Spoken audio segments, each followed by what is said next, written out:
Новая волна массового бегства таджиков. Досмотрите это видео до конца, и вы узнаете, какие события заставили людей покидать страну. Подписывайтесь на наше обновление, и точно будете в курсе всего самого интересного. Военный суд Душанбинского гарнизона приговорил 26-летнего жителя Шахритузского района Давлатмурода Гафурова к 3 годам колонии за самовольное оставление воинской части. Позже этот срок был сокращен до 2 лет. Родные Гафурова остались недовольны вердиктом и собираются его оспаривать.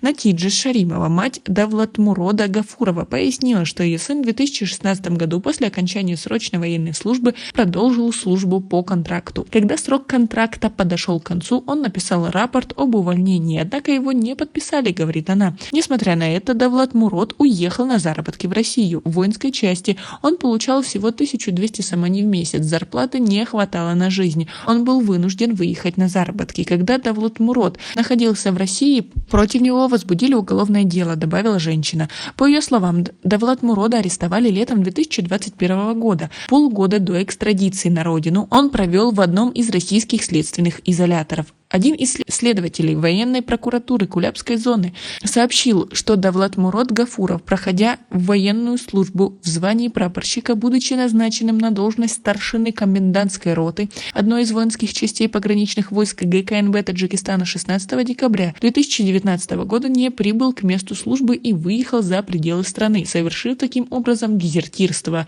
Гафуров, не оформив необходимые документы и не получив приказ об увольнении, уехал на заработки в Россию, отметил собеседник, который предпочел остаться неназванным. А как вы относитесь к такой ситуации, к тому, что очень много людей пытаются сбежать в Россию таким образом, не служив в армии? Свои ответы по поводу всего этого напишите нам, пожалуйста, в комментарии. По его словам, все произошло после того, как прапорщика Гафурова перевели на службу в погранотряд района Шамсидин-Шахин. Он не захотел проходить службу вдали от родного дома и поэтому сразу приобрел авиабилет в Россию. Приказ об увольнении прапорщика к тому времени подписан еще не был, добавил следователь. Мать осужденного прапорщика жалуется, что ее не пустили на судебный процесс, однако в военной прокуратуре заявили, что на процессе присутствовал отец Давлатмурода Гафурова. Дилраба Самадова, руководитель общественной организации «Офис гражданских свобод», говорит, что военнослужащий не имеет права отказаться от службы до подписания приказа об увольнении в запас. Напомним, в мае 2020 года военный суд Душанбинского гарнизона приговорил рядового Атабека Ибрагимова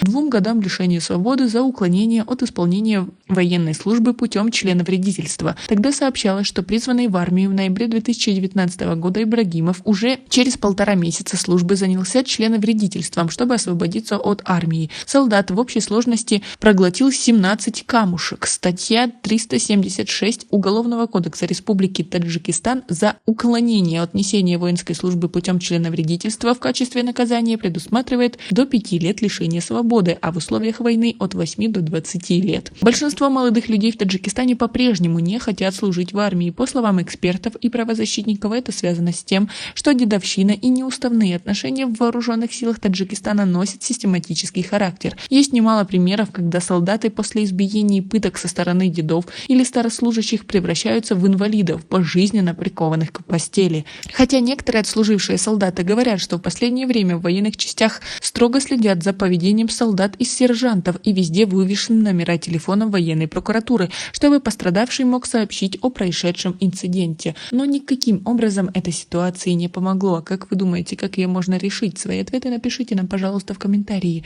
У нас пока на этом все. Оцените наше видео подпиской и лайком. До скорой встречи.